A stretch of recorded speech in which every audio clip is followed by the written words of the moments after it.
اور کیونکہ ہندو معاشرہ ہے تو ساس سسر نند یہ ایسے رشتے خراب کیے ہوئے کہ سوائے اس میں نفرت کے اور رنجش کے اور حسد کے خرابی کے کچھ بھی نہیں. سساں بھی کدی چنگیاں ہوئیاں نے، یہ محاورہ ہے. یہ بہو ہے یہ کبھی ہماری نہیں بنے گی، یہ ہمارا بیٹا ہم سے چھین کے لے گئی، پھر تم ہی تو بیاہ کے لائی ہو. اور بیٹے بھی ایسے ماشاءاللہ ہیں، نہ ان کو ماں کے ادب کا پتہ ہے، نہ اس کو بیوی کے حقوق کا پتہ ہے، جدھر کو چلے ادھر کو. تو اس کو بیلنس کریں، اس مسئلے کو گالی نہیں دینی. اس حدیث کے مطابق اپنے ماں باپ کی عزت بچانے کے لیے گالی نہیں دینی. نبی صلی اللہ علیہ وسلم فرماتے ہیں اللہ تعالیٰ نے ماؤں کی نافرمانی کو، بچیوں کے زندہ دفن کرنے کو، ماں کی نافرمانی اور بچی کا زندہ دفن کرنا وہ بعد میں کہا، حالانکہ وہ تو بہت بڑا مسئلہ ہے کہ بیٹی زندہ درگور کی جائے. ماؤں کی نافرمانی، بچیوں کو زندہ درگور کرنا، اور جو تمہارے ذمہ واجب ہیں اس کو ادا نہ کرنا. میرے ذمہ حقوق ہیں، والدہ کے حقوق ہیں، بیوی کے حقوق ہیں، اولاد کے حقوق ہیں، رشتہ داروں کے حقوق ہیں، ہمسایوں کے حقوق ہیں، دوستوں کے حقوق ہیں. میرے ذمہ کچھ چیزیں واجب ہیں، اس کو ادا نہ کرنا. اور لوگوں کا مال حرام طریقے سے ہڑپ کر جانا میرا نہیں ہے. مزدوری کھا جانا، زمین ہڑپ کر جانا، پیسے دبا جانا، چوری، حرام طریقے سے مال لے لینا، یہ 4 کام اللہ نے حرام قرار دیے. والدین کی نافرمانی، بیٹیوں کو زندہ دفن کرنا، جو واجب میرے ذمے ہیں، جو حقوق میرے ذمے ہیں اس کا ادا نہ کرنا، اور ناحق حرام طریقے سے مال ہڑپ کرنا، رشوت لے کے وہ میرا بنتا نہیں ہے لینا. فرمایا ایک بندے کو جو ہم نے تنخواہ پہ مقرر کیا، اس کے سوا جو بھی وہ لیتا ہے، ایک بندے کی تنخواہ مقرر 50,000 25,000 1 لاکھ، اس کے سوا لوگوں سے جو بھی وہ لے گا وہ حرام ہے. اس کی تنخواہ مقرر کر دی، نہیں اتنی تنخواہ نہیں گزارا ہوتا نہ کرو. تنخواہ کے سوا جو لے گا، نہیں جی تنخواہ تو وہ ہے نا جی وہ تو لیتے ہیں. میں تو ہمیشہ آپ کو کہتا ہوں ہمارے معاشرے میں کہتے ہیں ہم کام نہ کرنے کی تنخواہ لیتے ہیں اور کام کرنے کی رشوت. ہمیں جو تنخواہ دی جاتی وہ کام نہ کرنے کی ہے، اور اگر ہمیں کام کروانا تو پیسے دیں. کہ اللہ نے حرام قرار دے دیا ناجائز طریقوں سے پیسے لینا، اور آگے کچھ چیزیں ناپسندیدہ قرار دیں.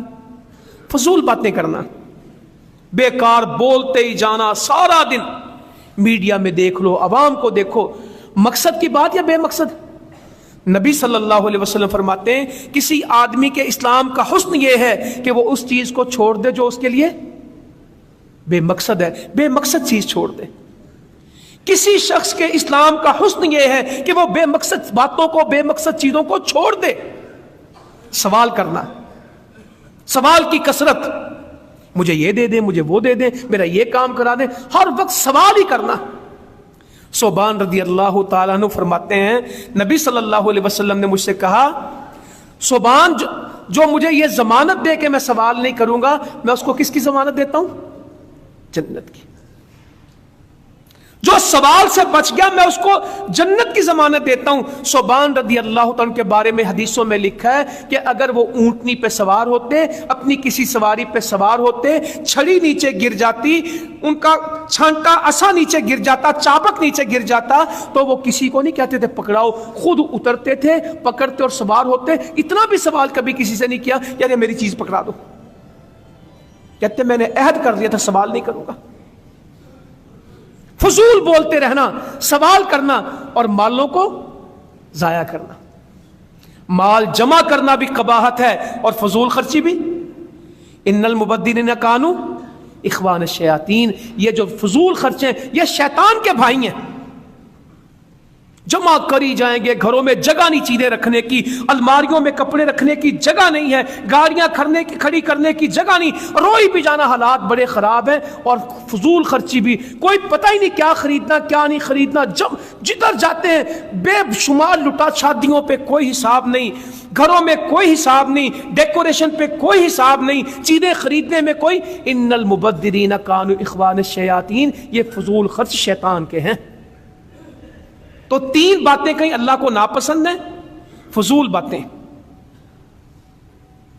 سوال کرنا، کثرت سوال، اور تیسرا مال کا ضائع کرنا، اور 4 باتیں کہ اللہ نے حرام قرار دی: ماؤں کی نافرمانی، بیٹیوں کا زندہ درگور کرنا، اور جو میرے ذمہ واجب ہے اس کو ادا نہ کرنا، اور حرام طریقے سے لوگوں کا مال ہڑپ کرنا، یہ حرام کی ہے۔ نبی صلی اللہ علیہ وسلم فرماتے ہیں کبیرہ گناہ ہے ماں باپ کی نافرمانی۔ کبیرہ گناہوں میں اس حدیث میں پہلی بات ہے ماں باپ کی نافرمانی۔ دوسرا، پہلی ہے اللہ کے ساتھ شریک ٹھہرانا، شرک کرنا، دوسرا ماں باپ کی نافرمانی، تیسرا کسی کی جان بغیر حق کے قتل کر دینا۔ ماں باپ کی فرما برداری پہلے آئی ہے اور قتل، کوئی سمجھ آ رہی باتوں کی ترتیب کی؟ ناحق قتل بعد میں آیا ہے اور ماں باپ کی نافرمانی پہلے آئی ہے، اور جھوٹی قسمیں کھانا، اس حدیث میں 4 چیزیں ہیں: اللہ کے ساتھ شرک، ماں باپ کی نافرمانی، ناحق کسی کو قتل کرنا، جھوٹی قسم۔ ان 4 چیزوں کو اللہ تعالیٰ نے حرام قرار دیا ہے، یہ کبیرہ گناہ ہے، تو ان سے بچنا ہے، یہ حدیثیں یاد کرنی ہیں۔ آگے ماں ہوتی کیا ہے، باپ ہوتا کیا ہے، اس کے اوپر میں 2-3 واقعات آپ کے سامنے حدیث سے رکھنا چاہتا ہوں۔ نبی صلی اللہ علیہ وسلم کے پاس جنگی قیدی آئے،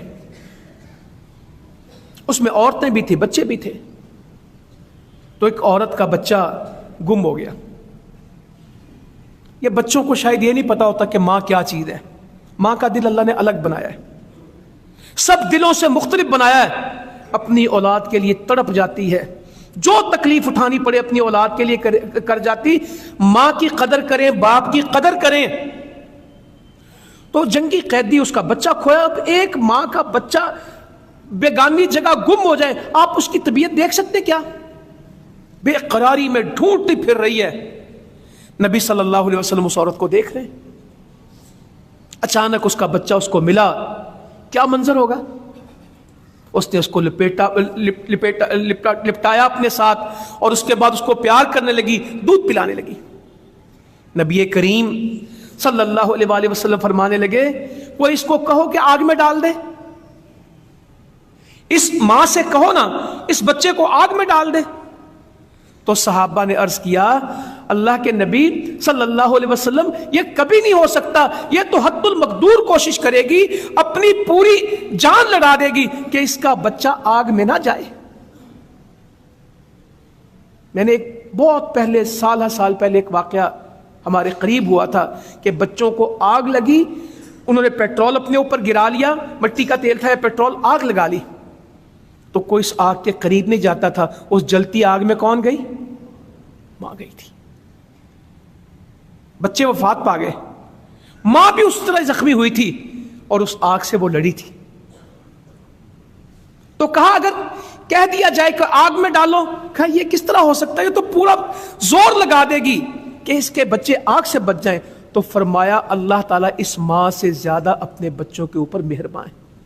اچھا ایک اور بات بتاؤں، یہ 70 ماؤں والی کوئی حدیث کچھ نہیں ہے۔ اللہ تعالیٰ 70 ماؤں سے زیادہ محبت کرتا ہے۔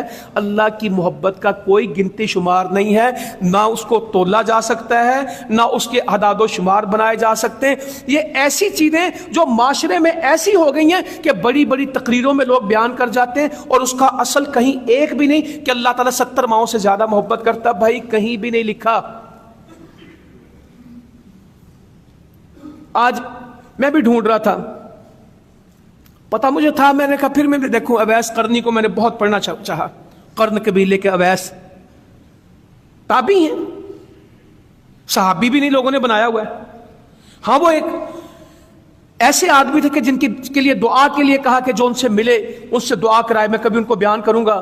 دانت توڑ دیے، اماں کے پاس آ نہیں سکے، اللہ کے نبی کے ساتھ خط و کتابت کرتے تھے، بڑے بڑے لوگ اس کو بیان کرتے اور اللہ کا خوف نہیں کرتے کہ اس واقعے کا کوئی الف بے بھی حدیث میں۔ وہ خط لکھا کرتے تھے، خط کے جواب آیا کرتے تھے، تو احد میں دانت ٹوٹے تو کہا پتہ نہیں کون سے ٹوٹے، سارے توڑ دیے، پھر ماں کے لیے بیٹھے رہے اور کہا وہ گھر میں بیٹھا صحابی ہو گیا۔ نہ کیا کریں اس طرح کی باتیں۔ جب اصل دین ہمارے پاس موجود ہے، اصل حدیثیں ہمارے پاس موجود ہیں، تو ہمیں دائیں بائیں جانے کی ضرورت کہا اللہ تعالیٰ اس سے زیادہ. اگلی حدیث پڑھتا ہوں. اللہ تعالیٰ بڑا مہربان ہے. نبی صلی اللہ علیہ وسلم فرماتے ہیں اللہ تعالیٰ کی 100 رحمتیں، اللہ تعالیٰ کے 100 رحم ہیں. اس نے ایک دنیا میں اتارا ہے جس کی وجہ سے ساری دنیا آپس میں جو محبت شفقت کرتی ہے، وہ اللہ کا ایک رحم ہے. فرمایا گھوڑی اپنے بچے کو سم سے نہیں چھوتی. گھوڑی ہے نا، اس کا بچہ وہ اس کو سم نہیں لگاتی. اپنا ماں ہے نا، اپنے بچے کو منہ سے ہلائے گی، ٹانگ نہیں مارے گی. گھوڑی اپنے بچے کے لیے سب کو ٹانگ مارے گی، مگر اپنے بچے کو سم نہیں لگائے گی، نہ اس کے اوپر پاؤں رکھے گی. مرغیاں کتوں سے بلیوں سے لڑ پڑتی ہیں صرف اپنے بچوں کے لیے. ایک کتا بڑا ہی بیکار ہمارے ہاں نفرت والی چیز ہے، مگر اس نے بھی بچے دیے ہوں تو وہ کسی کو قریب پھٹکنے، یہ ماں ہے.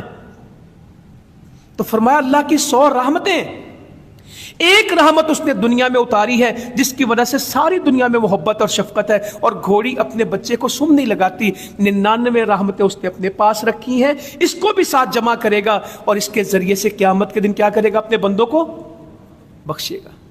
کا ایک رحمت دنیا میں جس کی وجہ سے مائیں بچوں سے محبت کرتی ہیں، وہ اللہ نے اپنا ایک رحم دیا ہے. یہ سارے رشتے جو چل رہے ہیں، جو سارے تعلقات وابستہ ہیں، وہ ایک رحم کی وجہ سے جو جانوروں کے اندر بھی موجود ہے.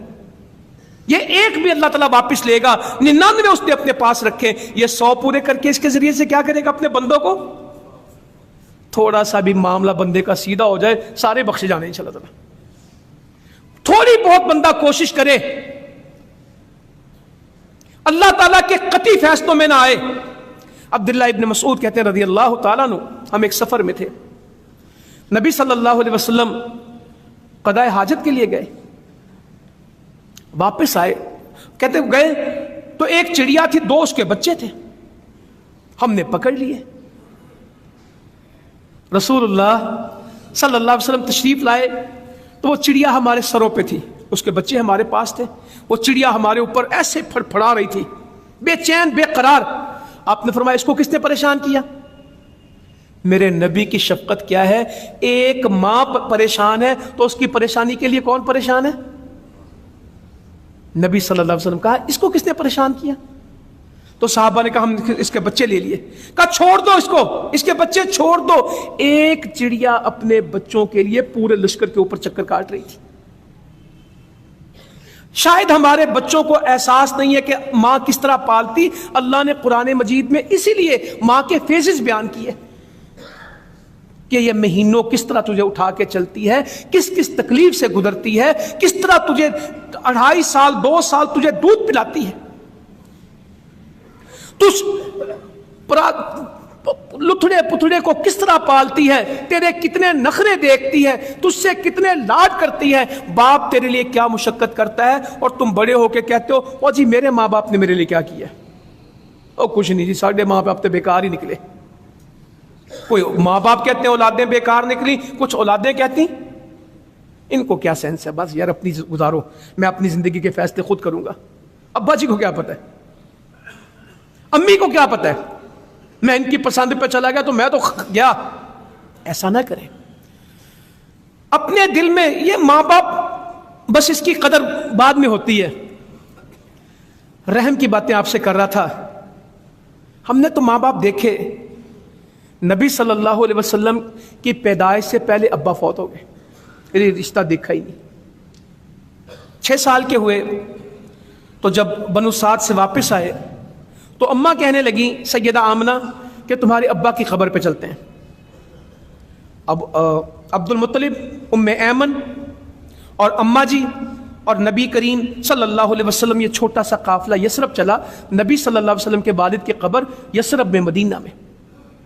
واپس آئے تو ابوا میں، جن لوگوں نے دیکھا بالکل صحرا میں ایک قبر ہے، بالکل بے بان، اکیلی آج بھی وہ قبر ہے. میں گیا 2 سال پہلے دیکھ کے آیا تو وہ سیدہ آمنہ کی قبر ہے. وہ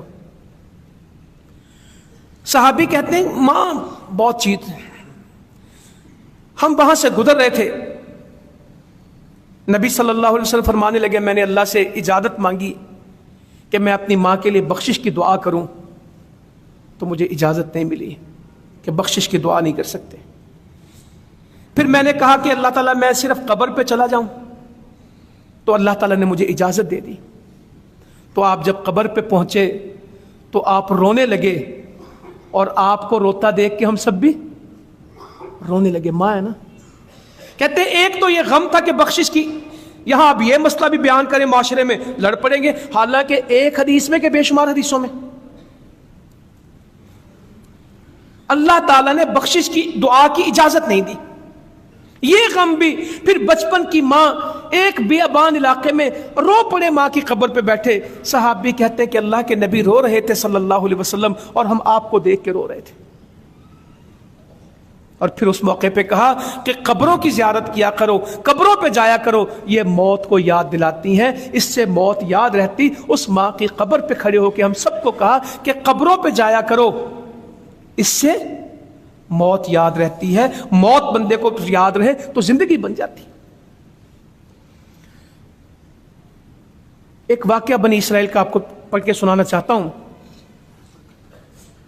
جریج ایک نام ہے، حدیثوں میں آپ کو سب میں مل جائے گا۔ یہ بہت عبادت گزار آدمی تھا، بہت ایک آدمی تھا۔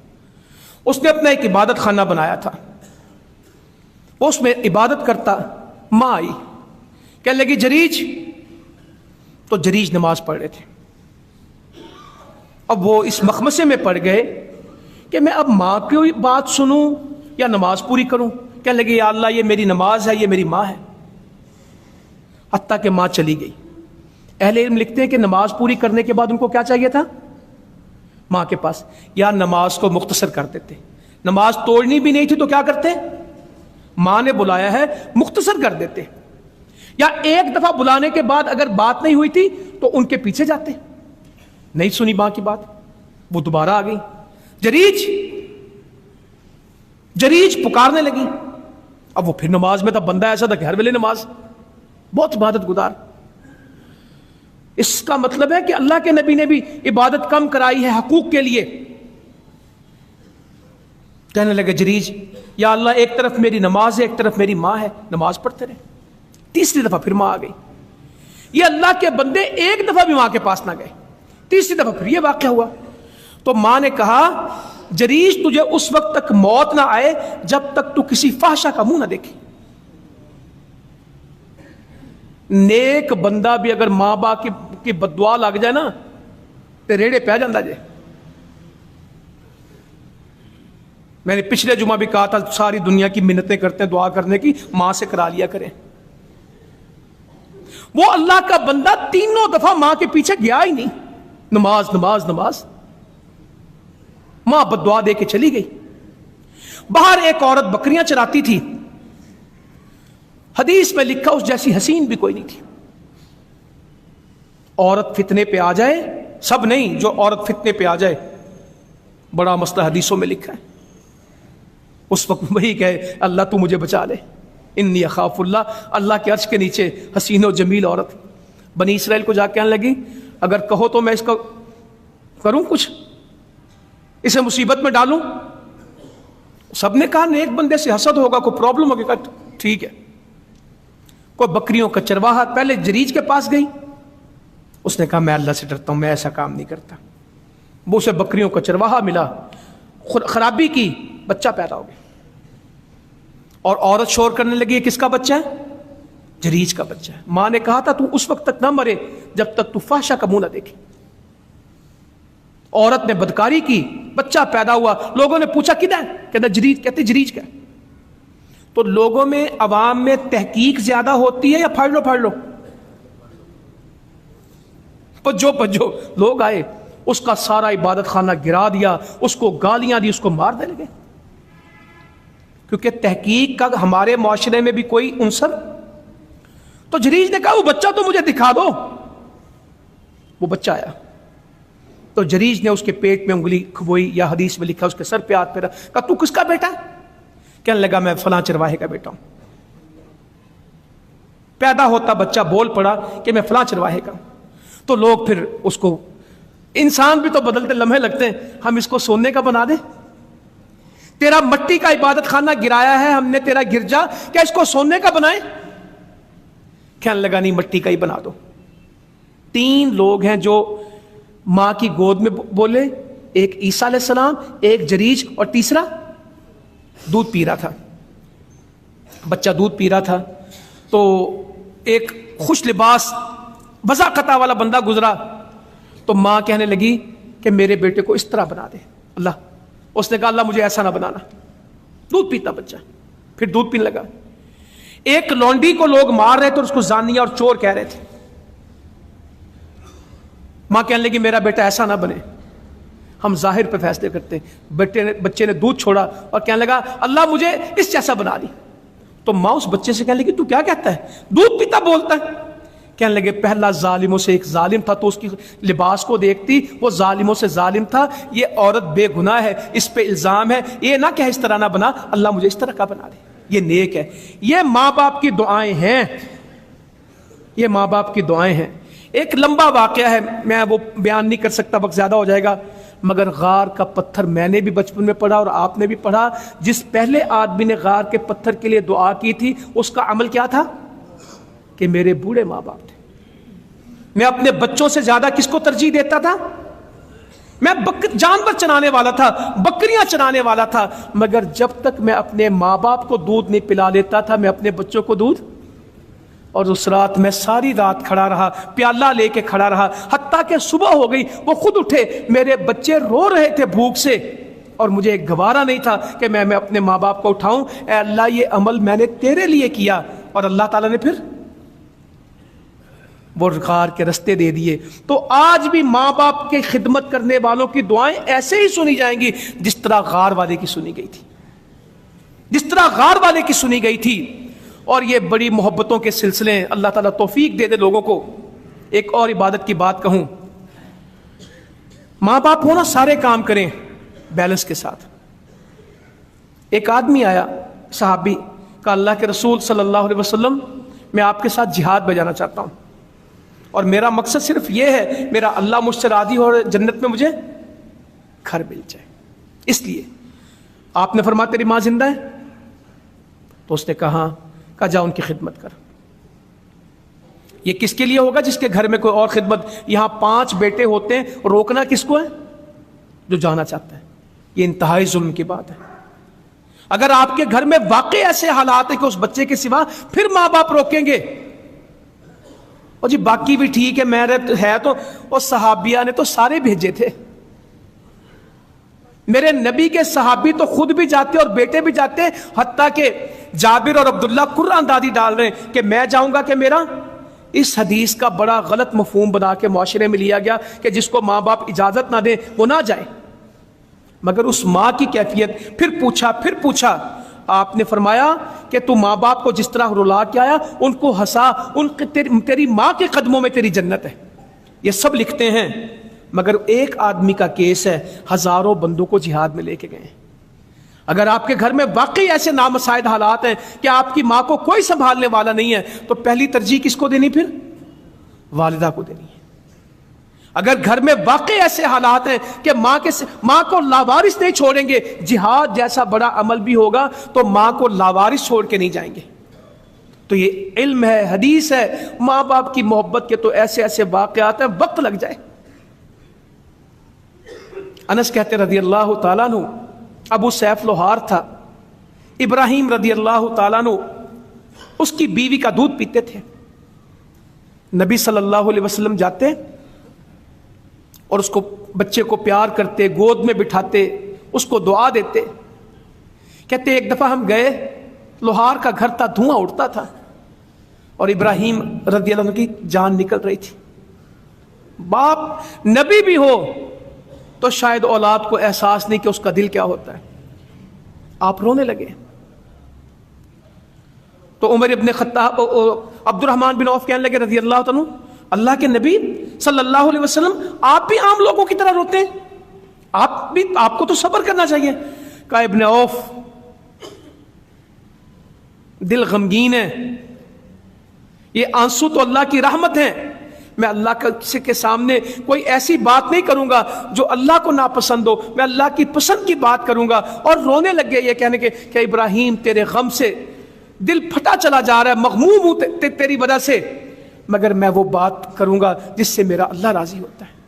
صدمہ بہت ہے۔ تو یہ اولاد نہیں جانتی کہ ماں باپ کو کیا محبتیں ہوتی ہیں، کس طرح وہ پالتے ہیں، تو انشاءاللہ تعالی زندگی بھر ان کے ساتھ حسن سلوک کریں گے، ان کی خدمت کریں گے، ان کی اطاعت فرما برداری کریں گے، مگر اللہ کی نافرمانی میں کسی کی اطاعت نہیں۔ اگر ماں باپ روکیں گے دین سے تو دین پہ عمل کریں گے، ان کو نصیحت کریں گے، اگر وہ دین پہ خدمت گار ہوں گے، ہمارے معاون بنیں گے تو ہم ان کے صدقہ جاریہ بنیں گے۔ ماں باپ کو چاہیے وہ اولاد کو نیک بنائیں، اولاد کو چاہیے کہ وہ اپنے ماں باپ کو ناراض نہ کرے۔ اللہ تعالیٰ عمل کی توفیق عطا فرمائے۔ جزاکم اللہ خیرا وما علینا الا البلاغ۔